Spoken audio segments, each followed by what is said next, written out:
When you believe in yourself, it's really amazing what happens. The people all around you start to believe in yourself as well. And it's not because of any kind of voodoo or witchcraft or anything like that. It's because you have a relationship to the source of creation, to the Most High, and you're acting in accordance to God's laws, statutes, and commandments. I genuinely believe that people that are not acting in accordance to God's laws, statutes, and commandments, they may have the magnetic presence. They may have the ability to influence people. They may have the power that so many people seem to long after. But what they don't have is true internal strength, and they're paying a price for the power or the influence or the magnetism that they have. It's not real. It's not organic. It's false, and it's a facade. How many actors or actresses or artists or singers or songwriters or anybody in the entertainment industry, for example, how many of these people do you think that are actually following God's laws, statutes, and commandments? Probably not too many, if any at all. And the ones that are, there's a different kind of quality to them. But the feeling that's going to be most truly contagious is the feeling that you have as a godly person, as somebody that is willing to go above and beyond to serve not anybody else, because to place your trust in man is to allow yourself to be deceived anyway. But to really trust in the Most High and to place your faith in Him is going to be the route to true everlasting qualities of life. And this is where the feeling that is the good kind of contagious is going to reveal itself. Have you ever noticed that around people that are truly free, around people that are truly childlike in some sense, they still have this childlike quality to them, these people just alleviate the stress on your soul and the burden of your soul. It's like, because they've carried their cross, because they've been able to live in a way that gives them the opportunity to free themselves, ultimately they free other people when they're around them. There's a good Charles Bukowski, I believe is how you pronounce his name, Charles Bukowski quote that says, "You can tell when you're around a free soul by the way that you feel around them. You just feel free yourself. You feel more who you are. And you have this natural ability as a person that is actually having that feeling of freedom to create healthy relationships that are building off of the foundation itself. So whatever you create with this other person and whatever they create with you, it's like you both have this symbiotic elevation of consciousness when you get to a certain point. And it doesn't even need to be like if you guys are both already elevated in consciousness, you're going to just continue to elevate yourselves even more so. But if you meet somebody and they meet you, there can be like a chemical reaction in which you guys both awaken something in the other, right? Because Carl Jung has said that the two meetings of personalities are oftentimes like a chemical reaction. Okay, and I genuinely think that's true as well. It's because in a way you are. Has anybody ever studied mycology? Or anybody looked into mycology? It's how mushrooms grow, and it's the study of mushrooms, right? Mushrooms have probably one of the most complex at the same time simple ways of communicating with one another when they're forming the mushroom. Okay, they are so smart in how they communicate with each other. It's like you can learn a lot about communication and how to healthily communicate just by studying mycology. Okay, and so if you haven't done that, I would encourage you to do so, just to be familiar with it. It's just kind of interesting. At least I think so. But you can learn a lot about communication through animals as well. You can learn a lot about how you don't necessarily need to speak in order to have that influence, in order to have that power. In fact, in the 48 Laws of Power by Robert Greene, say less than necessary is one of the laws of power. Well, why is that? It's because when you say less than necessary, your words hold more weight.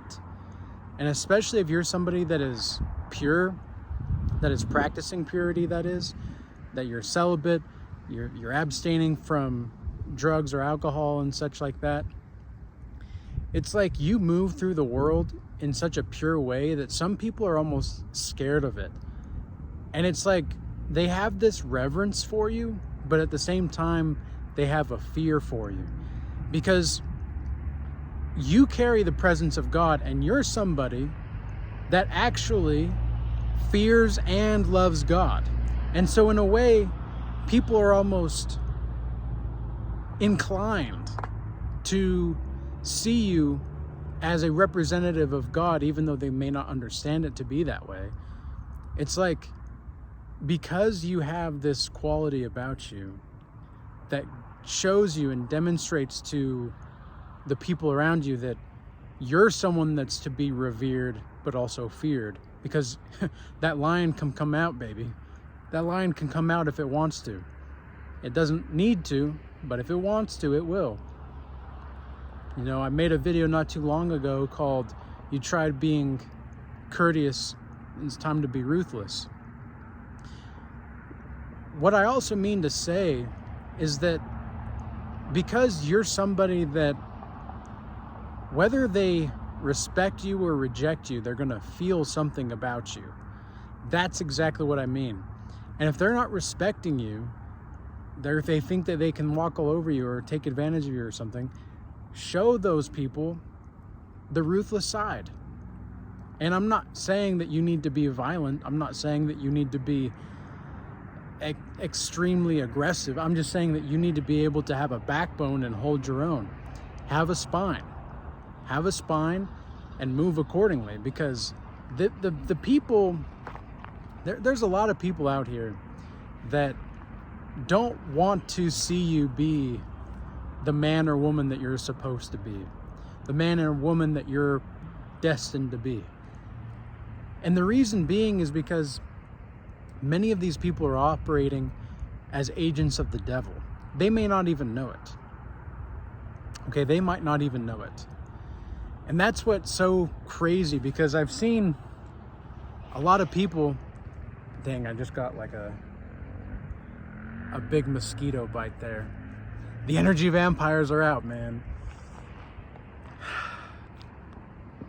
But anyway, as I was saying, they're agents of Satan. You can think about them as like agents from the Matrix, right? They can morph into anybody at any time because they're basically vessels of the devil himself, whereas we're more vessels for God. But we're also our own person. I don't think God wanted us to be Christian, per se, right? I don't think God wanted us to be anything. I think he wanted us to be operating in spirit and truth, and that's it. Are you operating in spirit and truth? Well, then, if you have spirit and truth on your side, then how are you supposed to go wrong in this vast universe? I mean, there's so much to this world. There's so much to this whatever and wherever we really are, because there's a lot of I'm not a conspiracy theorist by any means, but there are some weird things that have been happening recently where I'm just starting to question my intuition myself. I'll go into that on another detail, or more detail on another video, but I try to be as grounded and practical as possible while still incorporating the spiritual side of things, because I think that's a view that's missing from this world, because I'm trying to revolutionize psychology, spirituality, and practicality. That's what I'm trying to do with these videos, and that's what I'm aiming to do. And hopefully I'm doing that to the best of my ability. At least that's the way I want to be operating. And I'm operating with the strategy of winning and not hoping anymore. Hoping, I'm not saying there's anything wrong with hope, but when you have a certain ferociousness about you, where people know that you're somebody that has a plan, they can sense it, okay? And that's what pisses off these satanic agents, is like they know that you're actually smarter than them. And it's so annoying, because it's like people will see you as a threat at that point. I cannot tell you how many jobs or positions that I've had where people were like, it's like they were frightened that I would be knowing more than they are. And just my mere existence was challenging their perceptions of reality in such a way that it really cost them, and it cost me time, energy, and resources that didn't need to be cost. We didn't need to pay that price. But now the price is paid. And now I'm being paid a price. I'm not paying the price anymore. And I'm confirming that, and I'm moving as if that were true. Now, of course, I'm not saying, like, I'm saying this at a metaphorical level and more of a spiritual level. Because as any kind of spiritual being, as any kind of person that has that ability to naturally influence people, you're going to have some karmic debt, per se, right? And what that is basically you've reaped certain things. It's reap and sow, karma, like these things to me can be intertwined. I don't think there's like one thing over the other necessarily. I think it's just a similar concept. It's just morphed into something differently and called something differently necessarily.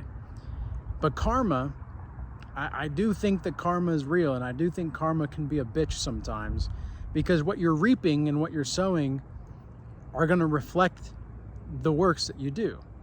If you are sowing certain things in your life, if you have a season of sowing, let's say, you're going to reap certain things. If you're sowing purity and integrity and hard work and dedication, let's take this even more practical example than this. Say you're going to the gym. You're going to the gym 5+ times a week now. You're eating right 6 days a week. You have like one day where you have a meal of cheat day necessarily. You have one meal. And even then, you don't really go all out. You just kind of stick to the moderation, but you still, like, you know, you're not eating the best of the best. You're eating good, but you're not eating the best of the best. Okay. Well, if you sow that for a certain amount of time, considering that before you were eating milkshakes and fruit smoothies all the time, and you were eating no protein, you were eating a lot of carbs, a lot of chips, you know, whatever it is, of course you're going to sow something different. And that's just what I see as karma, right? Because it's kind of like that whole what you give is and what you get out of life. What you get out of life is what you give. That's really the point there. And so as a person that is going to be naturally joyful, naturally rejoicing in the ease of existence because you're walking with God, that's going to be the main influence. That's going to be how you can really reshape your life to expand your consciousness and expand the consciousness of other people in a way that glorifies the Most High God. And so with that being said, I hope this message was useful and insightful. And until next time, peace be with you.